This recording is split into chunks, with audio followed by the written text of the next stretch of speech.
This video is brought to you by BetUS Sportsbook and Casino. Hey,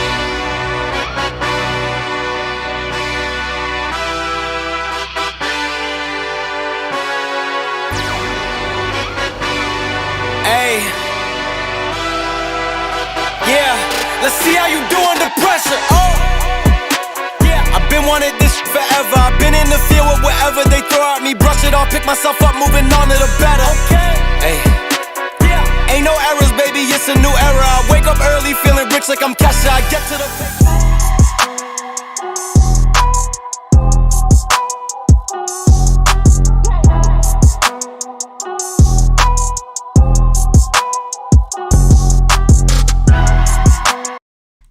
Yo, what is going on, everybody? Welcome into another podcast to talk about our favorite team, the Arizona Cardinals. Big shout out here to the people that are currently in the chat. Appreciate y'all for being here. Obviously, we're going to be diving into the breaking news that we got earlier today from Ian Rappaport pertaining to our first round pick and Darius Robinson. I do got my guy here, Mythic, in the background. We will go ahead and bring him in here pretty soon. We're going to be chopping it up and how we feel about it. Are we cursed as an Arizona Cardinals organization? It kind of feels like that, but we're going to be chopping it up here pretty soon. Want to give some huge shout outs here to the people that are currently in the chat. What's up, Adrian, Ron, Melvin? What's up, y'all? We also got Great Tiger in the chat. Michael, I see you up there as well. Appreciate y'all for being here, everybody. Let's go ahead and start the show. Actually, before we do, huge shout out here to BetUS, sponsor of the Arizona Sports Fan here on YouTube throughout the entirety of the 2024 season. If you're looking for a brand new sports book, BetUS is the way to go. They currently right now have a 125% sign-up bonus up to $2,000 on your first 3 deposits. Link is in the description below. And if you're watching this on a playback, it will also be pinned in the comments below as well. So let's go ahead and get started here. Let's go ahead and bring on over my guy, Mythic AZ. And let's chop it up here, man. It's that time. Mythic, how are you doing? Just not talking about Darius, but how are you doing as a person? Cannot complain, man. Life is going good. Hope the same with you.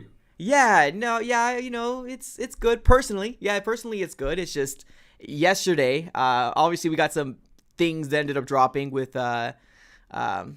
Darius Robinson as well as Zay Jones. I didn't actually get a chance to ask you how you felt about the Zay Jones situation. Let's talk about that real quick, if you don't mind, because he ends up being suspended for 5 games. When I made a live stream yesterday, we had a lot more people more interested in this story with the Darius Robinson and felt like this was more of an impact play, or I guess not play, but an impact for the Arizona Cardinals defense compared to Zay Jones. Do you feel that same way, or do you feel like we're going to have a big hole in the offense?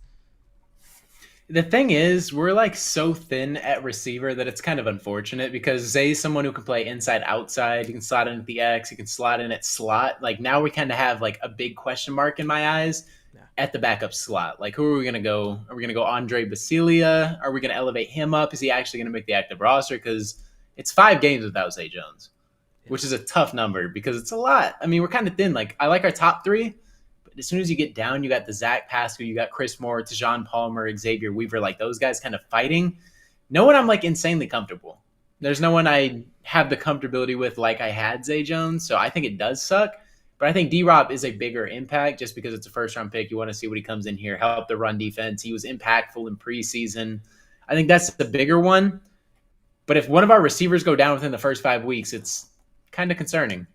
It is, and it is concerning. I think both of them have their level of impact, right? I guess obviously one for the offensive side of the ball and one for the defensive side of the ball. But right now with Zay Jones being out, so he's going to be missing the Bills game, obviously a juggernaut of a first game for the Cardinals. And then you got the Rams that we seem to never be able to beat. Then the Lions, which some people are calling them Super Bowl contenders. Then you got the Washington Commanders, and then you got the 49ers, which they have their own Super Bowl aspirations as well. So we're not even going to get Zay Jones until after, obviously, the 49ers and then the Packers game. So it's going to be very interesting to see how that all shakes out. But that timeline is a little similar to Darius Robinson, and I don't know if you guys ended up seeing the breaking news, or I'm not sure if you even want to call it breaking news, but the news that Ian Rappaport ended up dropping. And of course I want to go ahead and play my sound, so let's go ahead and break up the breaking news.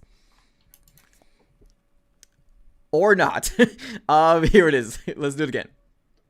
Okay, I guess not. Okay, so it's not, doesn't want to play, but breaking news. So basically Ian Rappaport ended up coming out and said Arizona Cardinals first round defensive lineman Darius Robinson suffered a calf injury, which we knew, right? What Jonathan Gannon already confirmed it, that it was a calf injury that basically is considered a multi-week injury after the scans, sources say. Possible that he can begin the season on injured reserve. Now, we're going to probably know that more closer to maybe Monday. Obviously, we got a game tomorrow in the last preseason game to go ahead and end that up. But what a big blow for our defensive line if that is indeed the situation that happens for the Arizona Cardinals in Darius Robinson. Tell me how that, I guess, how do you feel about that and just the whole Darius Robinson situation in general? The thing that I think is kind of unfortunate and kind of weird is that this has been like a 2-day imaging or 2.5-day imaging process, and there's been no confirmation of what it is. I don't know if they're just keeping it internally and holding it to their chest for whatever reason. Yeah. But it's kind of weird because it's something that might actually like affect him to the point where he has to move to IR, which would mean he also misses 4 weeks up to week 5, I believe. Zay Jones is out 4 or 5, but Darius Robinson might be out for the first 4 or 5 games, which is kind of crazy. Because we don't know what it is. There's still, 2 weeks till the season? So if it's a multi-week injury, there's 2 weeks till week 1, which he's obviously going to miss that. Then it kind of has you thinking, is it like a calf strain? I don't think it's a tear. And if you break that down, I mean, 2 to 3 weeks is a timeline for a grade 1. But you can also last up to like 6 weeks. It could linger. It just depends. And the thing with calves that are also like very annoying, they don't go away, very simply. It is something that goes away with time. It's like your hamstring. Like you tear your hammy. They're just things that linger. Like no matter how much you try to play through it, it's not something you're like able to do. You know what I mean? Like the slightest tweak will jack it up right back to where you had it. Just because you didn't wait the expedited time. So I don't know what this is. I'm hoping it's just like a grade 1. But with the fact that it's a multi-week, it kind of has me leaning towards like a grade 2, which is like 6 weeks. Oh. So I don't know. Like no one knows. That's the thing. Like this got dropped and that was kind of it. Like it was just like a multi-week and that's all we know. It's so weird. It is interesting though. And I don't know if you ended up catching the Arizona Cardinals presser with Jonathan Gannon on the YouTube channel. I ended up jumping on there and he was like scolding the media. He was like, I don't know who dropped this news in a closed practice, but for the people who didn't do it, thank you for abiding to our policy. Man, this guy was kind of like an adult, like or a parent, like kind of scolding their child.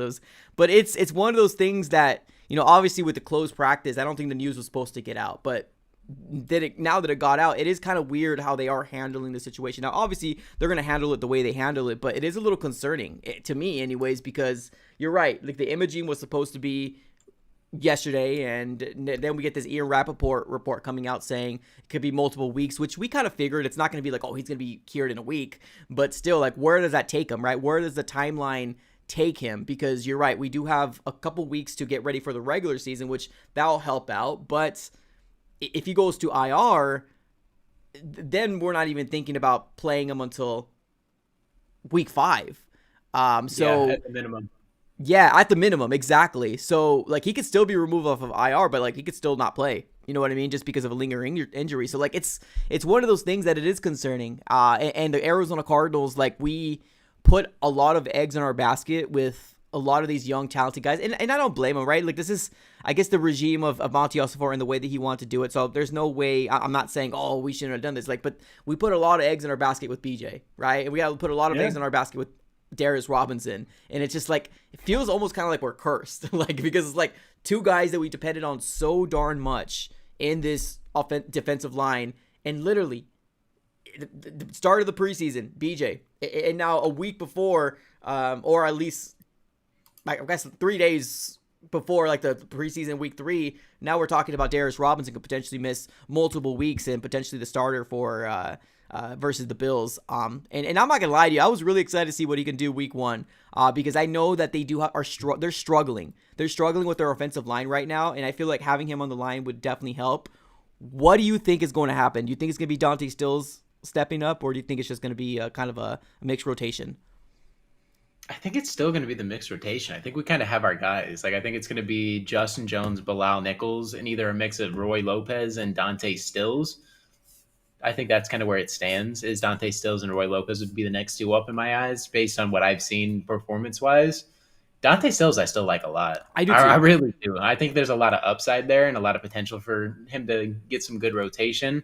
With Darius Robinson out, that helps a ton because we did sign 2 guys who I think came here for a reason. They got big money to start. I think we can all kind of agree. Like Bilal Nichols, and there's LJ Collier too.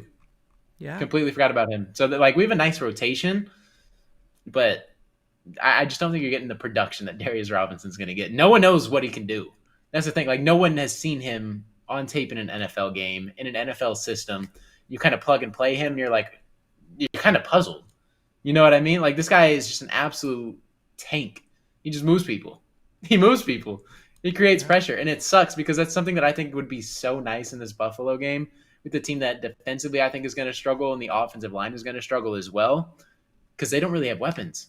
They really don't. Like Gabe Davis is gone, Stephon Diggs is gone. They got Keon Coleman. Like okay, they still got to gel and mesh, and I don't think they're going to do that week 1. And this is a game I thought we were able to capitalize on, and with Zay Jones out, Darius Robinson out, and who knows who knows who else is going to go out. Like hopefully nobody else. Like fingers crossed, but it's already not looking good. Buffalo's already a banged up team. This is a game we need to make an impact week 1. And I believe in us still, but it keeps going down and down and down and down and down. And it's unfortunate. Yeah, the momentum, I guess the optimism of what, because I mean, let's call it like it is. This defense, there's just a lot of unknowns. I think there's a lot of optimism for our offense, right? We've heard Kyler Murray talk about, having no limits on this offense. We've heard Trey McBride come out here just glowing remarks about Marvin Harrison, Kyler Murray taking the next step. We heard Calvin Beachum come out and say, yes, he's what did he say? Pretty much like he's taking that extra step of leadership, kind of grown up as well. So like we're hearing a lot of good things on the offensive side of the ball, but there's just a lot of unknown for the defense, and this doesn't help in terms of Cardinal fans that were really hoping that the big impactful players that were going to make a noise, like your BJ Ojulari as well as your Darius Robinson, are going to be gone. Obviously BJ for the whole season, and then Darius Robinson for, we don't know. We don't know right now. I think this coming Monday we probably will hear more. If he is being put on IR, then I guess we panic a little bit more. If he's not being put on IR, I guess there's still a little hope for potentially week 3. Maybe week 4, I don't know. But like you said, it depends, right? It really just depends on the calf strain, if that's what it is, or how bad it is. But if you look at the depth chart right now, Cameron Thomas, I think he had a really good showing in preseason. But I mean, like, do you have the confidence in Cameron Thomas after preseason and heading into regular season? Like, I'm asking you.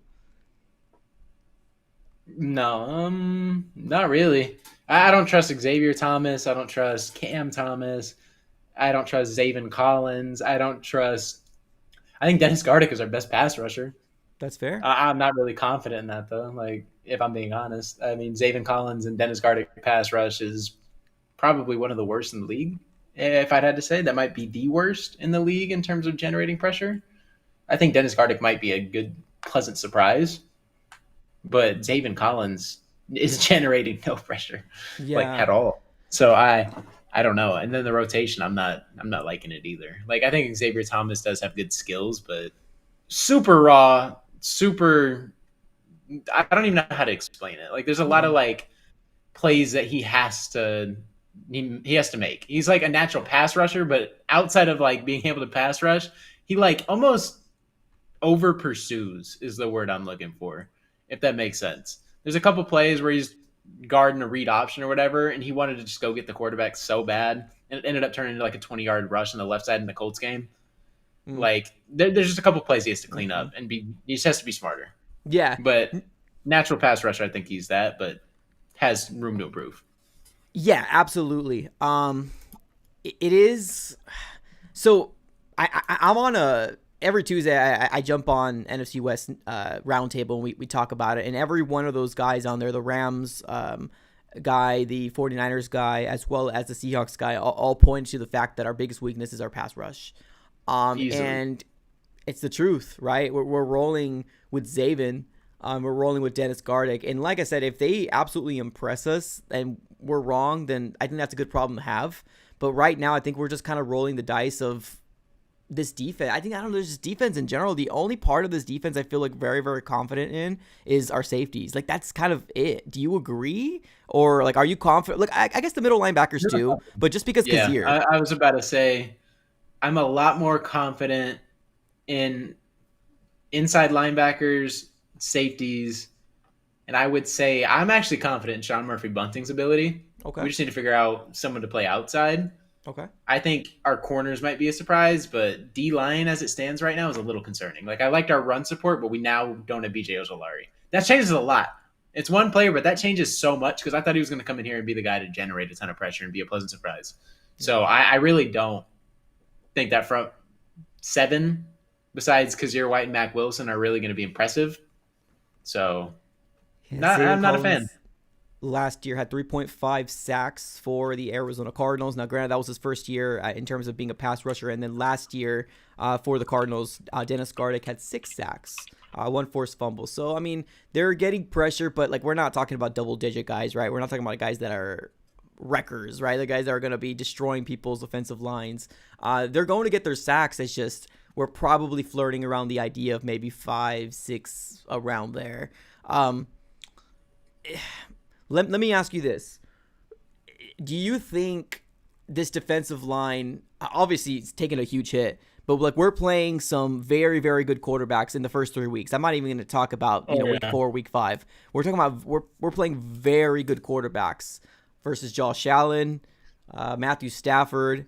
Say what you will about his injury, he's still a very, very good quarterback. And then Jared Goff with the Lions, he's just completely revived his career over there. This is not good that we don't have a pat. We can't allow them, especially Josh Allen, to have as much time to kind of survey the field. Do you think that this defensive line can be the number one crutch as to why the Cardinals could potentially start 1-2, 0-3, potentially? Or do you think our offense is going to outshine? It's going to hurt because a lot of I'm not even worried about Josh Allen. If I'm being 100% honest, I think Josh Allen is going to be the worst quarterback statistically in this. I think Matthew Stafford's going to tear us up. I think Jared Goff is going to tear us up. Jared Goff has a history of owning us, just historically. For some reason, it's just like every time against us. Like I'm not basing it off that, but like Jared Goff with no pressure. If you don't get pressure on Jared Goff, he's pretty dang good. Yeah. Whether people want to admit that or not, Jared Goff is pretty dang good. And Matthew Stafford, it's a lot of the same. Josh Allen, I think, is not my biggest concern just because of the targets and the weapons that they have. And then on top of that, he is a ballsy quarterback. I think Josh Allen is really good, but I think we're going to still have opportunity for turnovers. I don't think Matthew Stafford and Jared Goff are going to put the ball. Like, you're telling me there's no generated pressure potentially? Like, we have one of the worst pass rushes? Sounds pretty good to me. Lions have a pretty good line. The Rams have a decent line. So I think we're going to get torn up. I really do. No pressure, and you're sitting for 4 or 5 seconds just dissecting a defense. I don't like that. And then the 49ers come right after the Commanders. Yeah, after the Commanders, I think. So I don't know. And I mean, I don't know.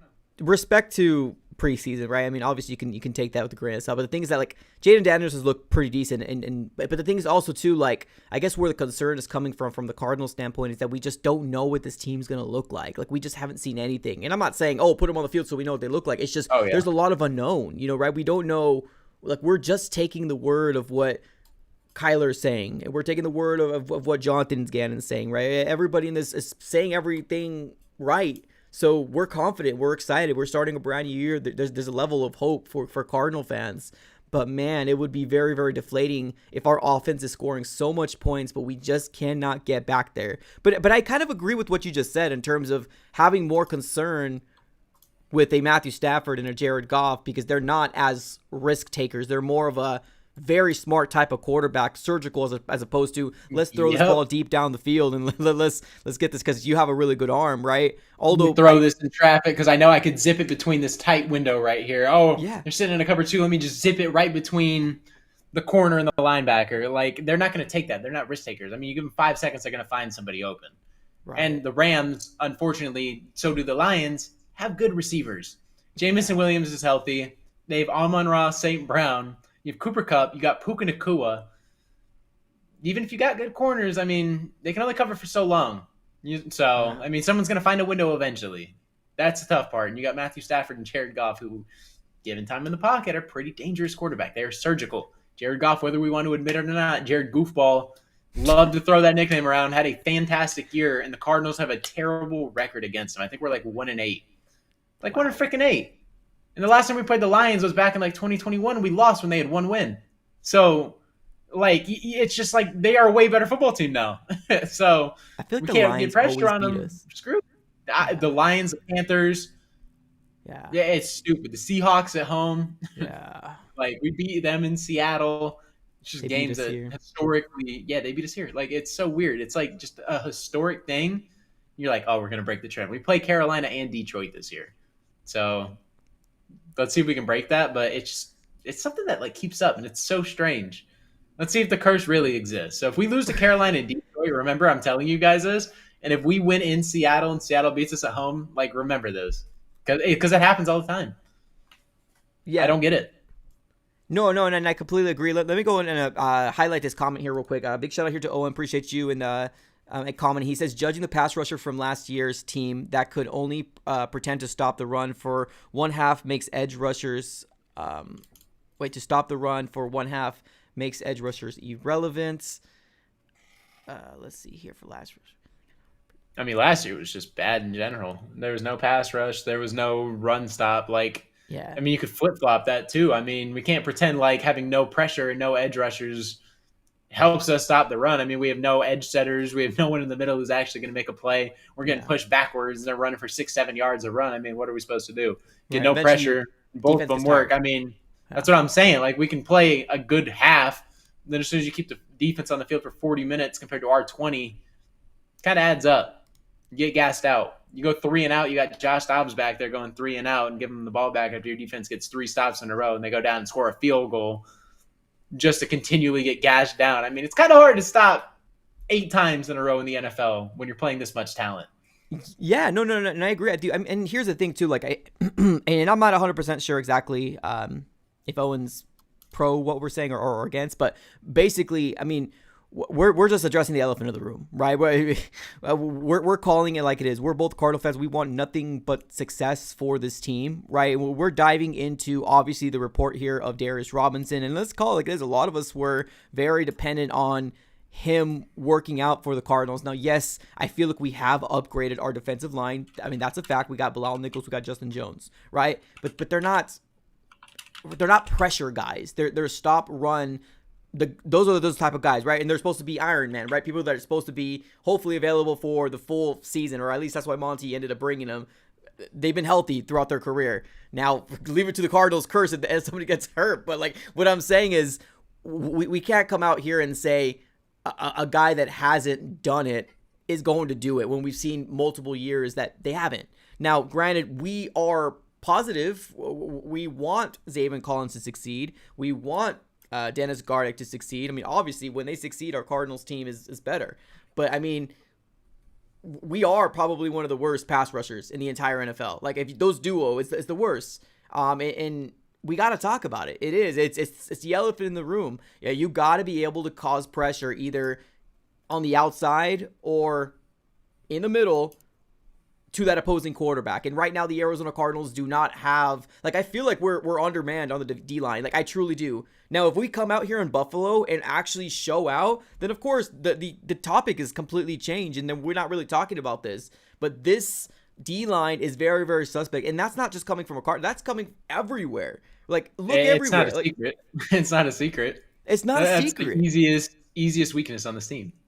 Absolutely, exactly. And here's the thing. I feel like the Cardinals offense can't score points. I think that's a fact. I think the number one thing on what this 2024 Arizona Cardinals team is going to be is offense. I feel like we're going to be able to score points, right? Obviously, as long as Kyler can stay healthy, we're going to be able to score points. It's just there's only so much our defense can do, and our offense can do. I'm sorry, there's only so much our offense can do if our defense is just allowing the lead to keep getting bled. Because we're fighting some tough teams. We're going to need takeaways. We're going to need sacks. We're going to need momentum swings shifted. And we're depending on a really stout defense. And right now, we just don't know what that's going to look like.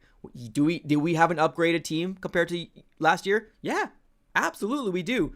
But last year was such a low bar. It was such a low bar that anything is an upgrade from last year. So I see where you're coming from. And if you feel like we're being a little negative, I apologize. But we're just... We're calling a zebra right? We're calling a pig because at the end of the day, that is what it is. That's one of our weakest points in our defense is the D-line. We want pressure, and I just don't feel like we got it right now, and hopefully we do. Let me ask you this real quick, because we mentioned about the depth a little earlier, but behind Zaven Collins, Cameron Thomas, which I think we can both say right now, he's going to make the squad, right? Especially with Darius hurt, BJ done. He's going to make the squad, right? Okay. After him, we are rolling with Tyreek Smith, which we saw some flashes here and there. Dante Stills, TJ Carter, and then you can kind of, I guess, because Justin Jones and Bilal Nichols are listed as like defensive tackles, not like defensive ends. So I don't want to put them in there, but like we got Dante Stills, TJ Carter, Cameron Thomas, and then Tyreek Smith in terms of defensive ends, and then your outside linebackers, Dennis Gardeck, Lucada, Xavier Thomas. So like just looking at that, it doesn't, I don't know, man. I don't know where the optimism is coming from. I really don't. Do you think we're going to be carrying... I will say this. Go ahead. I think the defense last year was a pleasant surprise. So the fact that we upgraded and actually raised the floor on a lot of positions, I think is going to be very nice. And it's going to allow Nick Rallis to at least be a little comfortable. I think we are going to be a better run stopping team than we were last year. Like last year, we were absolutely abysmal. I don't know what we gave up yards per carry, but we were probably one of the worst run defenses in the league. Bad, Getting absolutely gassed. There was no interior presence at all. I think at least we have big bodies who are durable and are way better than anything we had last year. So I will say that. And on top of that, we do have a true number one corner, whether it's elite level, whether it's average. We have somebody we can slot an outside corner, CB1, and be like, okay, he's a smart ball player. He's been here before. He can help guide everybody. I am confident in Sean Murphy-Bunting a lot more than I am in Marco Wilson. So a lot more. I think we can all sit here and say that pretty comfortably. Marco Wilson was probably one of the worst because he was our starting corner at one point last year, right? Yeah, unfortunately he was, yeah. Yeah, so that was a tough time. I just had to make sure I was remembering that. I remember Marco Wilson was corner one. Zach Ertz came back and was burnt toast. This offense is kind of figuring everything out. Like, you got to think that new regime, we're kind of gutting everybody, kind of in the process of feeling things out. Zach Ertz came back from an ACL tear, didn't look good, shipped him out. Trey McBride came up, elevated. Pleasant surprise. Loved that. Kyler Murray was out for 12 weeks, came back week 13 against Atlanta or sometime like that. I don't remember the week exactly. So he had to come back and learn an entirely new system, playing under center when he's been shotgun since probably peewee football. Yeah. In high school, shotgun. College, shotgun. Mm-hmm. Under center snaps weren't his thing. So he had to come in here off a torn ACL. So you have a mental blockage. Learning a new system, I think he did pretty dang well. I think he had like 13 touchdowns, 5 interceptions total, with 3 rushing, 10 passing. We'll take that. That's a good building block. That's enough for me to establish, like, hey, the guy that I saw torching defenses in a scheme that was super pass heavy, put him in a run system, allow him to run boots, allow him to run a lot of play action, establish a dominant run game. This is something that's entirely new for him. I think we have the running backs to do that, to actually complement this offense really well. And I think the line is better too. I like the Jonah Williams signing. I don't think he's fantastic, but I think we needed it. Moved Paris to the left. Love that.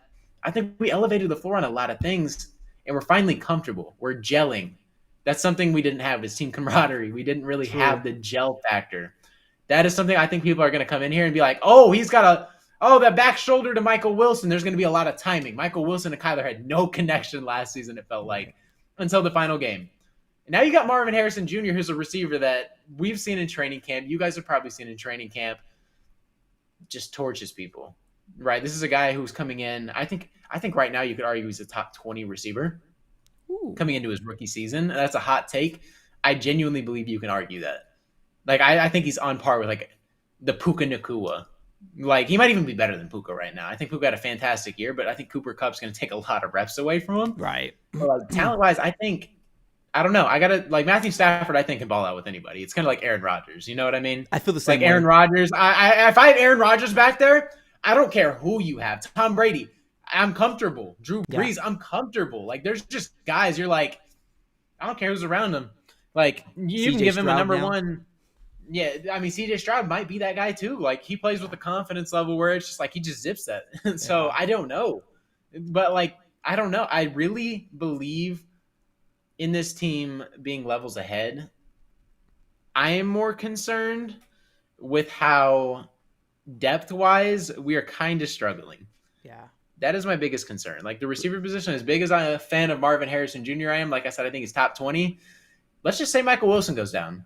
Hypothetically, someone who struggles with injuries and staying on the field. Yeah. What do we do? Zach Pascal? Like that's a serious conversation. Like I hate It to is. say that, No, it but is. from like a perspective, you got to be like, okay, what is the next step? Is this where we play the waiver wire? Or is this where we just rock with what we have and be like, okay, we got Zay Jones coming back, which I think was a good signing, but are you just like, hey, we'll chill till week 5. We know we get him back. Just make sure he's good enough to go. Like, I don't know what you do. I think we play the waiver wire on edge. I think that is the biggest concern is you kind of chill and see how that plays out. Cause that is like, you never know. Some team could be too loaded to edge. It's a young guy who gets cut and you're like, okay, take a flyer on him. Then it could pan out. Yeah, I think the Cardinals will be playing the waiver wire. I think when we do the I think you have to. Yeah. It's gonna because the thing too, like have you seen Chicago? Chicago's getting people that are like, who are they? But if you look at like the production, they're like actually people that are actually producing. Oh yeah. But that's around the whole league too. Yeah. You have to be super locked in. And that's something me and you probably aren't as locked in because I'm not sitting here watching every preseason game. 100%. I'm gonna call it how it is. 100%. If I was an NFL GM or an NFL scout, I promise you I'd be way more locked in. But 100%. like I'm not watching. There's going to be someone who gets cut who you could take a wire on. And you're like, okay, that guy probably would have made the roster if they weren't already loaded 3 deep and then had this guy's a rookie and this guy's a rookie too and they want to see potential, but he's 26, 27. He doesn't really fit the timeline. He got cut. Cardinals take a flyer on him. He might be a starter year 1. So you never know. Like I don't know who that's going to be or if we actually do that. I think that is what you have to do. That is what I'm hoping gets done. Yeah. But you never know. And let me ask you this real quick, and I think I know the answer, but is Zay Jones being suspended? That's still a spot in the 53, right? It is. 100%. It is. So that's another spot that, and we've been talking about just kind of how crowded that running back room is. And obviously I want Xavier Weaver to make it in, but like it's just a spot that's not going to do anything for us for 5 weeks. And it's unfortunate because there's no way we're cutting Zay Jones. And if that happens, then dang, that's crazy. But like, he's a solid 4, a solid potential slot guy, outside guy that's going to help, Michael Wilson if he needs to kind of come out. Greg Dortch if he needs to come out. He's a solid wide receiver, and it's just, it's unfortunate. I think if someone is suspended, though, I don't think they count as an active roster spot. I think you have to make that cut as soon as he comes back because he will take up a roster spot in week 5. I'm not 100%. I'm like 80% sure that's true. Right. But you're going to have to cut somebody at week 5. I think Xavier Weaver makes the roster. So does he probably just goes like on a certain like list, right? Like obviously not like it's IR. Suspension list, and then like IR obviously doesn't count as well. So when they get activated, then you got to make a cut. But to make room for him. I think it's the same thing. Same principles apply, same everything. Because if he's suspended and you want a roster, I mean that's kind of stupid. But I think Xavier Weaver is that's what I figured too. Okay, that makes more sense. I think Weaver's going to benefit. I think we might see Weaver and Palmer both make it. Yeah. Potentially, but Chris Moore looked pretty good in preseason too. I mean, yeah, he's got but he's kind of older.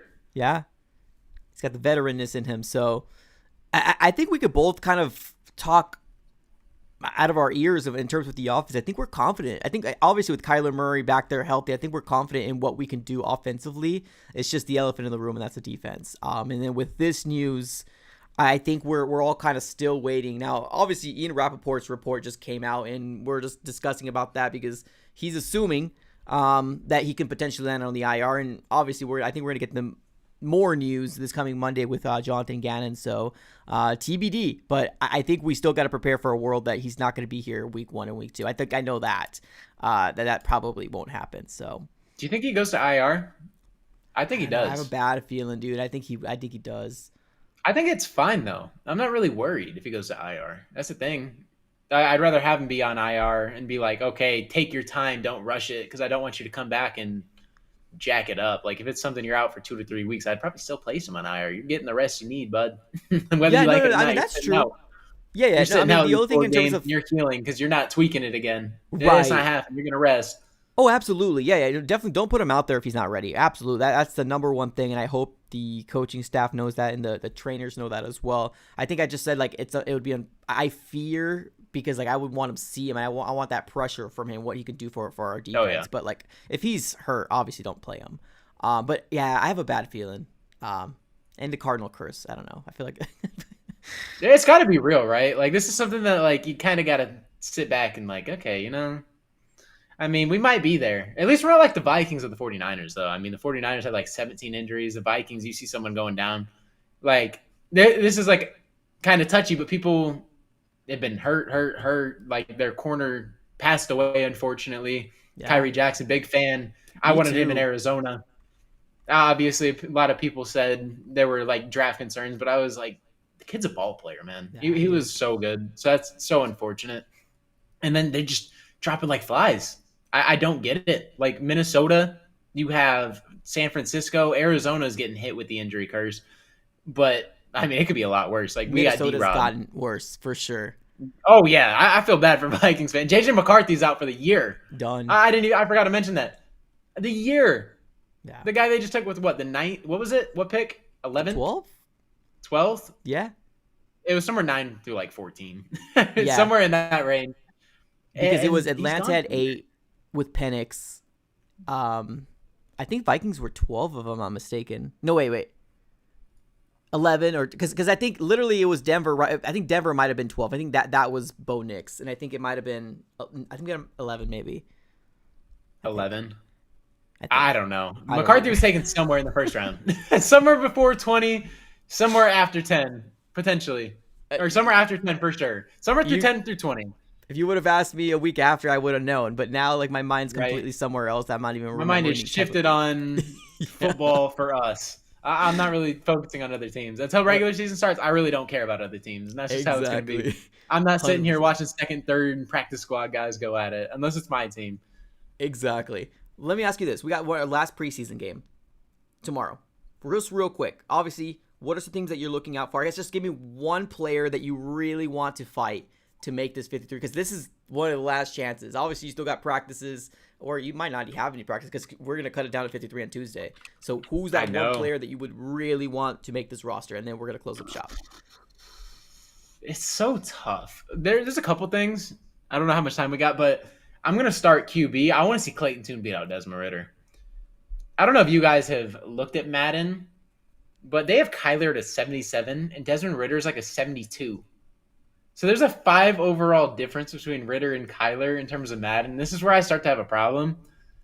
And then Clayton Tune's a 63. Dude. So they're saying Desmond Ridder is 9 overalls better than Clayton Tune, but only like 5 overalls worse than Kyler. And I'm sitting here like, I just don't know what they see. Like, I just don't get it. And then the other guy, there's 2 more on offense. I want to see Xavier Weaver and Tejon Palmer fight. I want to see some fight from both of them. Those are 2 guys that are rookies, and one's undrafted, one's 6th round, I think. Mm-hmm. So they're backing guys, but we love an underdog story. I want to see one or both of them fight in this last game and potentially make the roster. And then Michael freaking Carter. Yeah. I need that game to come to life. I need it. Michael Carter, I'm a big fan of Michael Carter. I think he is such an underrated running back. Brings us a Chase Edmonds kind of role.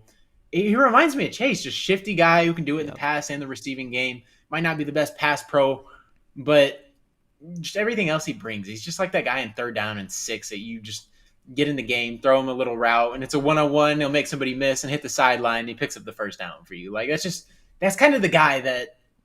Yeah, I don't know. Michael Carter might be my number 1, if I'm being honest. Defensively, though, that's where it gets kind of tough. Because I don't know where the roster bubble stands. That's fair. I want Joey Blunt to make the roster. I want Joey Blunt to make the roster for special teams. I think he will. I think he will. Just special teams. I think Dadrian Taylor Demerson is an absolute lock. He's been freaking ridiculous. I think he's been our best player preseason wise by far. Darren Hall's interesting. Do you think Elijah Jones makes it?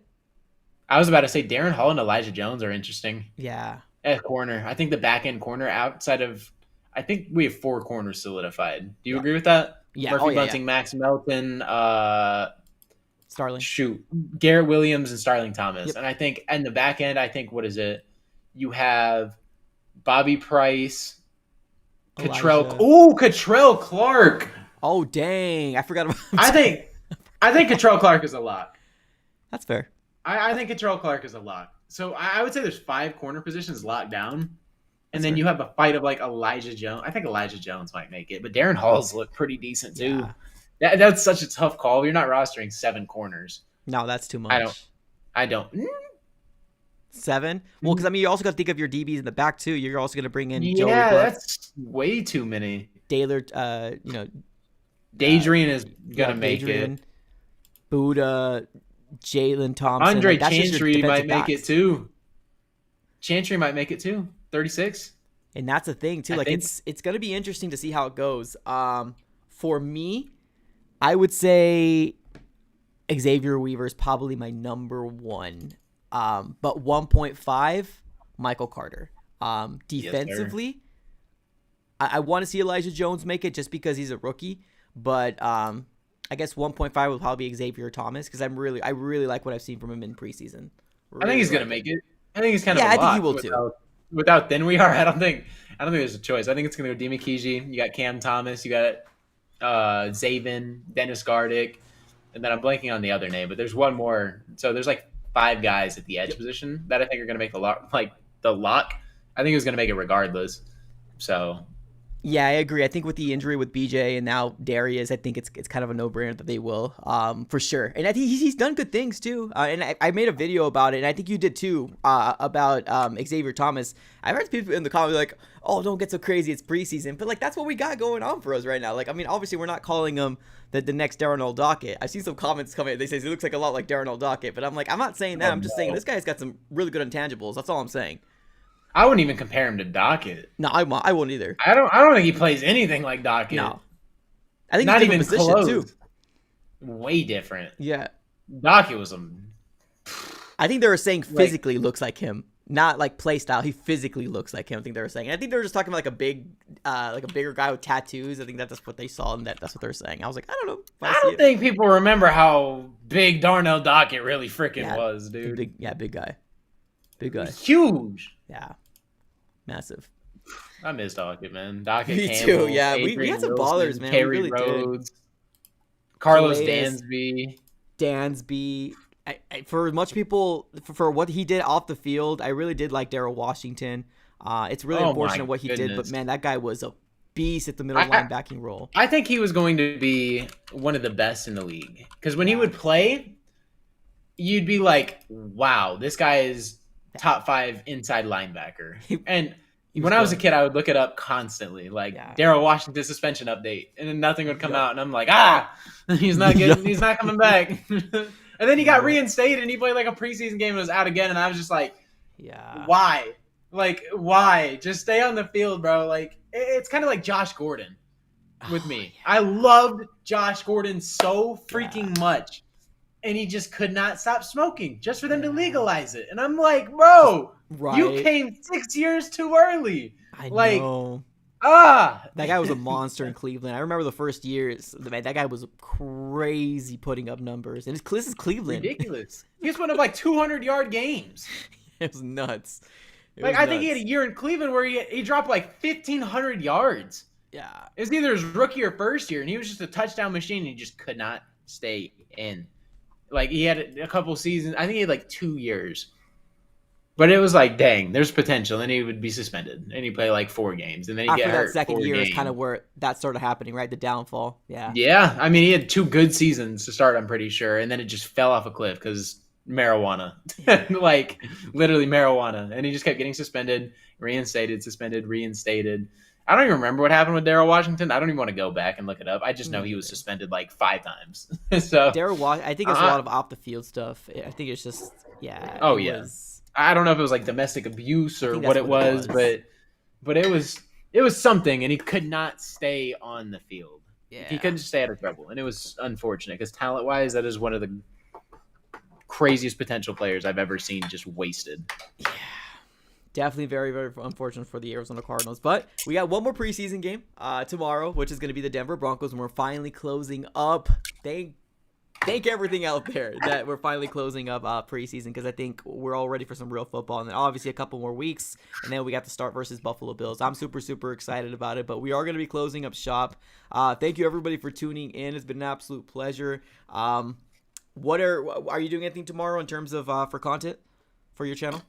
I will have a video out after that, wrap it up, and then Monday, I think, well, I'll have a video out every day till the end of the month. And then I got a giveaway on the 31st for this, where is it? This bad boy. Ooh. So if you guys want to tune in, I mean, chance to win this. Not bad. I mean, Buddha signed it. We got Paris Johnson, James Conner, some good names. That's awesome. All right, y'all. We're going to be closing up shop. Appreciate y'all for tuning in as always. Have a great rest of your day, and go Cards.